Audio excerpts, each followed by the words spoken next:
നവരാത്രി ആഘോഷ നിറവിലാണ് ക്ഷേത്രങ്ങൾ. മഹാനവമിയാണ് എന്ന് നമ്മൾ തുടക്കത്തിൽ തന്നെ പറഞ്ഞു കഴിഞ്ഞു. നാളെ വിദ്യാരംഭത്തിനുള്ള ഒരുക്കങ്ങളൊക്കെ എല്ലായിടത്തും പൂർത്തിയായി കഴിഞ്ഞിരിക്കുകയാണ്. കൊല്ലൂർ മൂകാംബിക ക്ഷേത്രത്തിലാണ് ഈ ദിവസം ഏറ്റവും കൂടുതൽ തിരക്കുണ്ടാവുക. അത് ഇത്തവണയും ഒരു മാറ്റവുമില്ല. വൻ ഭക്തജന തിരക്കാണ്. എഴുത്തിനിരുത്തൽ ചടങ്ങുകൾ നാളെ പുലർച്ചെ 3 മണിക്ക് തുടങ്ങും. തത്സമയ വിവരങ്ങളുമായി റിപ്പോർട്ടർ വാർത്താസംഘം കൊല്ലൂരിലുണ്ട്. വീഡിയോ ജേർണലിസ്റ്റ് രഞ്ജിത്ത് മന്നിപ്പാടിക്കൊപ്പം അർച്ചന രവീന്ദ്രൻ കൊല്ലൂരിൽ നിന്ന് നമുക്കൊപ്പം ചേരുന്നു. അതോടൊപ്പം കോഴിക്കോട് അഴകൊടി ക്ഷേത്രത്തിലേക്ക് നമ്മൾ പോകും. സാനിയോ മനോമിയുണ്ട് അവിടെ. പൂജപ്പുരയിൽ നിന്ന് സ്വാന്തന സജുവും നമുക്കൊപ്പം ചേരും. ആദ്യം നമുക്ക് കൊല്ലൂരിലേക്ക് തന്നെ കടക്കാം. രഞ്ജിത്ത് മന്നിപ്പാടിയും അർച്ചന രവീന്ദ്രനും തയ്യാറാണ്. സുപ്രഭാതം അർച്ചന രവീന്ദ്രൻ. അവിടെ കൊല്ലൂരിൽ തിരക്ക് ഉണ്ടോ എന്ന ചോദ്യത്തിന് തന്നെ അർത്ഥമില്ല. കാരണം ഇന്നലെ മുതൽ തന്നെ എത്തി അവിടെ കാത്തു നിൽക്കുന്ന ധാരാളം ആളുകൾ ഉണ്ടാകും. ഇനി അങ്ങോട്ട് ഇന്നത്തെ ചടങ്ങുകൾ, ഒപ്പം നാളെ വിദ്യാരംഭം, അതെല്ലാം കഴിഞ്ഞ് എല്ലാവരും മടങ്ങുകയുള്ളൂ. കൊല്ലൂരിലെ കാഴ്ചകൾ എങ്ങനെ?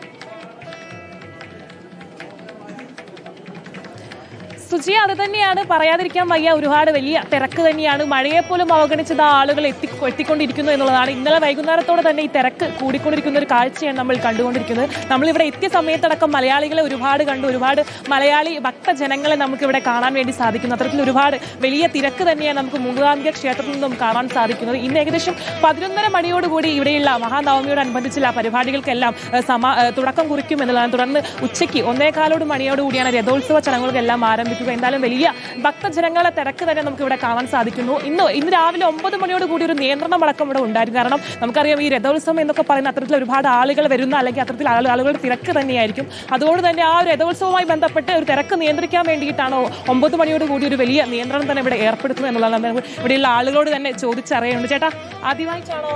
അല്ല, ഞാൻ രണ്ടാമതാണ് വരുന്നത്. നാട് വയനാടാണ്. ബോംബെ നിന്നാണ് ഞങ്ങളിപ്പോൾ വരുന്നത്. ബോംബെയിലാണ് വരുന്നത്. ചേച്ചി, എങ്ങനെയുണ്ട്? നല്ല തിരക്കാണ്. നല്ല ഭക്തിയുള്ളത് കൊണ്ടാണ് നമ്മൾ ദേവീനെ കാണാൻ വരുന്നത്. രാവിലെ ഈ ക്യൂലുണ്ടോ? ഞങ്ങൾ 4 മണിക്ക് മുതലുണ്ട് ഇവിടെ. 4 മണിക്ക് ഉണ്ട്. വലിയൊരു തിരക്ക് തന്നെ കാണാൻ കഴിയുന്നല്ലേ? അതെ അതെ. ചേട്ടാ, എങ്ങനെയുണ്ട്? നല്ലൊരു എക്സ്പീരിയൻസ് ആണ്. തിരക്കാണ്, നല്ല തിരക്കാണ്. ആദ്യമായിട്ടാണോ വരുന്നത്? ഇത് സെക്കൻഡ് ടൈമാണ്. എന്തായാലും വലിയ തിരക്ക് തന്നെ നമുക്ക് ഇവിടെ കാണാൻ വേണ്ടി സാധിക്കുന്നു. അധികവും മലയാളികളെ നമ്മൾ മനസ്സുകൊണ്ട് ഞാനും അവിടെയാണ്. അപ്പോൾ രഞ്ജിത്ത് മന്നിപ്പാടിയും അർച്ചനയും ഒക്കെ ഈ വിദ്യാരംഭത്തിന്റെ ഒരു നിറവിൽ അവിടെ തന്നെയാണ് ഉള്ളത്. കൊല്ലൂർ മൂകാംബികയിലേക്ക് വരണമെന്നാണ് എല്ലാവരും ആഗ്രഹിക്കുന്നത്. ഇനി അങ്ങോട്ടുള്ള മണിക്കൂറുകളിലായിരിക്കും അവിടെ തിരക്ക് കൂടാൻ പോകുന്നത്. ഇന്ന് എത്താൻ പോകുന്ന ആളുകളൊക്കെ ഒരു 12 മണിയോടുകൂടി അവിടേക്ക് എത്തിച്ചേരും. നമ്മുടെ ദീപക് മലയമ്മയും കോഴിക്കോട്ട് നിന്ന് പുറപ്പെട്ടിട്ടുണ്ടെന്നാണ് ഞാൻ മനസ്സിലാക്കുന്നത്, അർച്ചനയ്ക്കൊപ്പം എത്താൻ വേണ്ടി. അപ്പോൾ നമുക്ക് മറ്റിടങ്ങളിലേക്ക് ഒന്ന് പോയതിനു ശേഷം ഞാൻ അർച്ചനയിലേക്ക് വീണ്ടും എത്താം. കോഴിക്കോട് അഴകൊടി ദേവീക്ഷേത്രത്തിലേക്കാണ് അടുത്തതായി പോകുന്നത്. സാനിയോ മനോമി രാവിലെ തന്നെ ക്ഷേത്രത്തിൽ എത്തിയിട്ടുണ്ട്. സാനിയോ മനോമി, സുപ്രഭാതം. മഹാനവമിയാണ്. മഹാനവമിയുടെ ഒരു ദിവസത്തിൽ രാവിലെ മുതൽ തന്നെ ആളുകളുടെ ഒരു തിരക്കൊക്കെ ഉണ്ടോ അവിടെ? സുപ്രഭാതം. ഏതായാലും മഹാനവമി ദിവസം നല്ല തിരക്ക് അനുഭവപ്പെടുന്നുണ്ട്. സാധാരണ ദിവസങ്ങളിൽ നിന്ന് വ്യത്യസ്തമായി നല്ല തിരക്കാണ് ഇന്ന് അനുഭവപ്പെടുന്നത്. ക്ഷേത്രത്തിൽ നാളെയാണിപ്പോൾ വിദ്യാരംഭവും മറ്റ് പൂജകളും മറ്റുമൊക്കെ നടക്കുക. ഇന്നിപ്പോൾ 9:30 രാവിലെ 9:30 ഇവിടെ കുമാരി പൂജ നടക്കുന്നുണ്ട് എന്നാണ് ക്ഷേത്രം അധികൃതർ അറിയിച്ചിരിക്കുന്നത്. അതിനുള്ള ഒരുക്കവും നടക്കുകയാണ്. ഏതായാലും ക്ഷേത്ര കമ്മിറ്റി ഭാരവാഹികളോട് അതിൻ്റെ വിശദ വിവരങ്ങൾ നമുക്ക് ചോദിക്കേണ്ടതുണ്ട്. ഇന്നിപ്പോൾ 9:30 കുമാരി പൂജ? ഇന്ന് 9:30. പേര് ഏകദേശം അതിൽ പങ്കെടുക്കുമെന്നാണ്? നമുക്ക് 18 കുട്ടികളെയാണ് നമ്മൾ പൂജിക്കുന്നത്. നാളത്തെ ഇപ്പം വിദ്യാരംഭത്തിനുള്ള ഒരുക്കങ്ങളൊക്കെ പൂർത്തിയായോ? ഏകദേശം എല്ലാ ഒരുക്കങ്ങളും പൂർത്തിയായി. രജിസ്റ്റർ ചെയ്യണമായിരുന്നോ? മുൻകൂട്ടി രജിസ്റ്റർ ചെയ്യണം. എത്ര പേര് ഇത്തവണ രജിസ്റ്റർ ചെയ്തു? കുറച്ച് പേരുണ്ട്. നല്ല തിരക്ക് എല്ലാ വർഷവും ഉണ്ടാവാറുണ്ട്, അത് പ്രതീക്ഷിക്കുന്നല്ലേ? എല്ലാ വർഷവും നല്ല തിരക്ക്. അങ്ങനെ പൂജയും എല്ലാ തരത്തിലുള്ള സാധനങ്ങളും ഉണ്ടാവും? എല്ലാം ഉണ്ടാവും. എന്താണ് നമ്മുടെ ഒരു പ്രതീക്ഷ? മൊത്തത്തിൽ വിശ്വാസികൾ കൂടുതൽ വരുന്നു, അങ്ങനെയൊക്കെയാണോ? ഇപ്രാവശ്യം കുറച്ച് കൂടുതൽ ആൾക്കാരുണ്ട്. പിന്നെ ലൈറ്റും കാര്യങ്ങളൊക്കെ കുറച്ച് കൂടുതലാണ്. എല്ലാ പ്രാവശ്യത്തേനേക്കാളും കുറച്ചൊരു ഡിഫറെൻ്റ് ആയിട്ടാണ് ഇപ്രാവശ്യത്തെ ആഘോഷം ഞങ്ങൾ നടത്തുക. എല്ലാ ദിവസവും കലാപരിപാടികളൊക്കെ ഉണ്ടായിരുന്നു.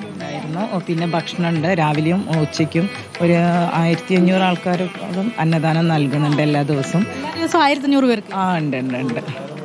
2000 വരെ പോയിരുന്നു. ഒരു 2000 ആൾക്കാരോട് കഴിച്ചിട്ടുണ്ടായിരുന്നു. എല്ലാ ദിവസവും ഡാൻസ് അങ്ങനത്തെ പരിപാടികളൊക്കെ കാണും? പകലും ഞങ്ങൾ സൺഡേ ഫുൾ ടൈം ആയിട്ടുണ്ടായിരുന്നു. പിന്നെ വൈകിട്ട് വരയ്ക്കും നമുക്ക് സ്റ്റേജ് പ്രോഗ്രാംസ് ഉണ്ട്. ഈ 9 ദിവസങ്ങളും അങ്ങ് ആഘോഷിക്കും? 9 ദിവസം ഞങ്ങൾ ആഘോഷിക്കായിരുന്നു. ഭക്തജനങ്ങൾ ഉണ്ട്. എന്താണ് ഈ 9 ദിവസങ്ങളും വലിയ ഭക്തിയോടുകൂടിയാണ് ഇങ്ങോട്ടേക്ക്? നല്ല ഭക്തിയോടുകൂടി തന്നെയാണ് ഇവിടെ ഉണ്ടാവുന്നത്.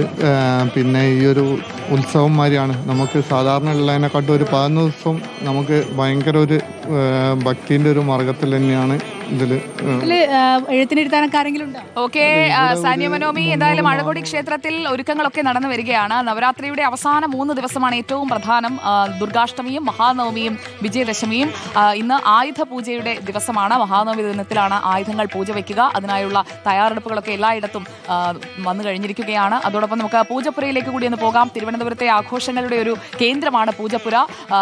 സ്വാന്തന സജു നമുക്കൊപ്പം ചേരുന്നു. സ്വാന്തന സജു, ഗുഡ് മോർണിംഗ്. പൂജപ്പുരയിൽ നാളെ ഈ സമയമാകുമ്പോഴേക്കും വലിയ തിരക്കായിരിക്കും. ഇന്നത്തെ കാഴ്ചകൾ എങ്ങനെയാണ്? ഒപ്പം തിരുവനന്തപുരത്ത് മഹാനവമി ദിനത്തിലെ കാഴ്ചകൾ എങ്ങനെയായിരുന്നു സ്വാന്തന? പൂജപ്പുരയിലേക്ക് വരുമ്പോൾ കണ്ടു കാണുമല്ലോ. സുജയ, വലിയ ആഘോഷങ്ങൾ തന്നെയാണ്. അത് മാത്രമല്ല ഭക്തിസാന്ദ്രമായ ഒരു അന്തരീക്ഷം തന്നെയാണ് നമുക്ക് പൂജപ്പുര ക്ഷേത്രത്തിൽ നിന്ന് കാണുവാൻ കഴിയുന്നത്. സാധാരണയേക്കാൾ വലിയ ഒരു ജനത്തിരക്ക് ഇവിടെ ഇപ്പോൾ അനുഭവപ്പെടുന്നുണ്ട്. കാരണം തൊഴാൻ വേണ്ടി വന്ന ആളുകളുണ്ട്. ഇന്നലെ വൈകുന്നേരമൊക്കെ തന്നെയാണെങ്കിലും വലിയ തിരക്കായിരുന്നു ഈ പൂജപ്പുര ക്ഷേത്രത്തിൽ ഉണ്ടായിരുന്നത്. നമുക്ക് ആ ക്ഷേത്രത്തിന്റെ കയറുന്ന വാതിലിന്റെ അങ്ങോട്ടേക്ക് നോക്കുകയാണെങ്കിൽ കാണാം ഏതാണ്ട് 1500-ലധികം കുരുന്നുകളാണ് അവരുടെ പുസ്തകങ്ങൾ ഇവിടെ പൂജ വെച്ചിരിക്കുന്നത്. ഇനി ഇന്നത്തെ പ്രധാനപ്പെട്ട പൂജകളിലേക്ക് വരികയാണെങ്കിൽ ഇന്ന് രാവിലെ മുതൽക്ക് തന്നെ മഹാനവമിയുമായി ബന്ധപ്പെട്ടുള്ള പ്രത്യേക പൂജകളും കാര്യങ്ങളും ഒക്കെ തന്നെയും അമ്പലത്തിൽ നടക്കുന്നുണ്ട്. അത് മാത്രമല്ല ഇനി ഇങ്ങോട്ടേക്ക് തൊട്ടടുത്ത ക്ഷേത്രത്തിന്റെ തൊട്ടടുത്ത സ്റ്റേജിലേക്ക് വരികയാണെങ്കിൽ ഇവിടെ സംഗീത നൃത്ത പരിപാടികളൊക്കെ തന്നെ രാവിലെ മുതൽക്ക് തന്നെ നടക്കുന്നുണ്ട് എന്നുള്ളതാണ്. ഒരു സൈഡിൽ ക്ഷേത്രത്തിലേക്ക് തൊഴാനെത്തുന്ന ആളുകളുണ്ടെങ്കിൽ ഇവിടെ നമുക്ക് കാണാം ഒരു കുഞ്ഞ് മോളുടെ നൃത്തം ഇവിടെ നടക്കുന്നുണ്ട്. അതുപോലെ തന്നെ നിരവധി ആളുകൾ ഇതിനോടൊപ്പം തന്നെ അവരുടെ നൃത്ത പരിപാടികളും സംഗീത പരിപാടികളും ഒക്കെ കഴിഞ്ഞു പോയിട്ടുണ്ട്. ഈ കാണുന്ന സ്റ്റേജിലാണ് സുജയ നാളെ ഇപ്പോൾ ഈ വാദ്യോപകരണങ്ങളുടെ ഈ വിദ്യാരംഭവും മറ്റും നടക്കുന്നത്. തൊട്ടപ്പുറത്ത് പൂജപ്പുര സരസ്വതി കൽമണ്ഡപമുണ്ട്. അവിടെയാണ് ഈ കുരുന്നുകളുടെ വിദ്യാരംഭം നാളെ നടക്കുന്നത്. എല്ലാ വർഷവും നമ്മൾ കാണാറുള്ളതാണ്. ഇത്തവണ തന്നെ ഏതാണ്ട് 1500-ലധികം കുഞ്ഞുങ്ങൾ ഇതിനോടകം തന്നെ വിദ്യാരംഭം കുറിക്കുന്നതിന് വേണ്ടി ബുക്ക് ചെയ്തിട്ടുണ്ട് എന്നാണ് അധികൃതരുമായി സംസാരിച്ചപ്പോൾ നമുക്ക് മനസ്സിലാക്കാൻ കഴിഞ്ഞത്. രാവിലെ ഇനിയിപ്പോൾ നാളെ പൂജ എടുക്കുന്ന തിരക്കും മറ്റു കാര്യങ്ങളും ഒക്കെ ആയിരിക്കും. അതുപോലെ തന്നെ വിദ്യാരംഭവുമായി ബന്ധപ്പെട്ട തിരക്കും കാര്യങ്ങളും ഒക്കെ തന്നെയായിരിക്കും. രാവിലെ ഭക്തജനങ്ങളുടെ വലിയൊരു തിരക്ക് തന്നെ നമുക്ക് ഇവിടെ തൊഴുവാൻ വേണ്ടി കാണാൻ സാധിക്കുന്നുണ്ട്. എന്തായാലും നമുക്ക് ഈ ക്ഷേത്ര അധികാരികളിലേക്ക് കൂടി ട്രസ്റ്റിന്റെ ആളുകളിലേക്ക് കൂടി ഒന്ന് പോകാമെന്ന് തോന്നുന്നു സുജ. കാരണം എന്തായി ഒരുക്കങ്ങൾ? നാളത്തെ ഒരുക്കങ്ങളൊക്കെ പൂർത്തിയായോ? നാളത്തെ ഒരുക്കങ്ങളൊക്കെ നല്ലോണം പൂർത്തിയായിട്ടുണ്ട്. ജനകീയ സമിതിയും ബാക്കി മറ്റ് സന്നദ്ധ സംഘടനകളൊക്കെ നല്ലോണം എന്ന് പറഞ്ഞാൽ 100% എന്ന് പറയാൻ രീതിയിലെല്ലാം ആയിട്ടുണ്ട്. കൂടുതൽ കുഞ്ഞുങ്ങൾ വരുന്നുണ്ട്. കുഞ്ഞുങ്ങൾ എഴുത്തിനിരുത്തുന്നുണ്ട്. 1200 മുകളിലായിട്ടുണ്ട് തന്നെ രജിസ്ട്രേഷൻ അല്ലേ? രജിസ്ട്രേഷൻ കാവടിയും അതുപോലെ 1000 മുകളിലായിട്ടുണ്ട്. അതും 800 പേർക്ക് വർക്ക് കഴിഞ്ഞാൽ അല്ലാത്തവർക്ക് ജനറലായിട്ടും ഇനി വരുന്നവരെ അതനുസരിച്ച് ഈ കാര്യങ്ങൾ ചെയ്യുന്നുണ്ട്. ഒരുക്കങ്ങളെല്ലാം പൂർത്തിയായിട്ടുണ്ട്. രാവിലെ 8 മണിക്ക് കുമാരസ്വാമിയെ കരമനയിൽ നിന്ന് സ്വീകരിച്ച് 9 മണിക്ക് ഇവിടെ എത്തിച്ച് വേണ്ട സജ്ജീകരണങ്ങളൊക്കെ ചെയ്തിട്ടുണ്ട്. എല്ലാവരും നഗരസഭ ജീവനക്കാരുൾപ്പെടെ എല്ലാവരും. സുജയ, ഇത് തന്നെയാണ് ക്ഷേത്ര അധികാരികൾക്കും പറയാനുള്ളത്. എല്ലാ ഒരുക്കങ്ങളും പൂർത്തിയായിട്ടുണ്ട്. ഒരുക്കങ്ങൾ പൂർത്തിയായോ എന്ന് ചോദിക്കേണ്ട ആവശ്യമേ കാരണം കഴിഞ്ഞ 10 ദിവസമായിട്ട് പൂജ കഴിഞ്ഞ 8 ദിവസമായി ഒരുങ്ങിക്കൊണ്ടിരിക്കുകയാണ്. 9ാം ദിവസം ആകുമ്പോഴേക്ക് ഒരുക്കങ്ങളെല്ലാം പൂർത്തിയായി കഴിഞ്ഞിരിക്കുകയാണ്. കൂടുതൽ കാഴ്ചകൾ, മഹാനവമിയുടെ വിശേഷങ്ങൾ അതെല്ലാം പ്രിയപ്പെട്ട പ്രേക്ഷകരിലേക്ക് നമ്മൾ എത്തിക്കും.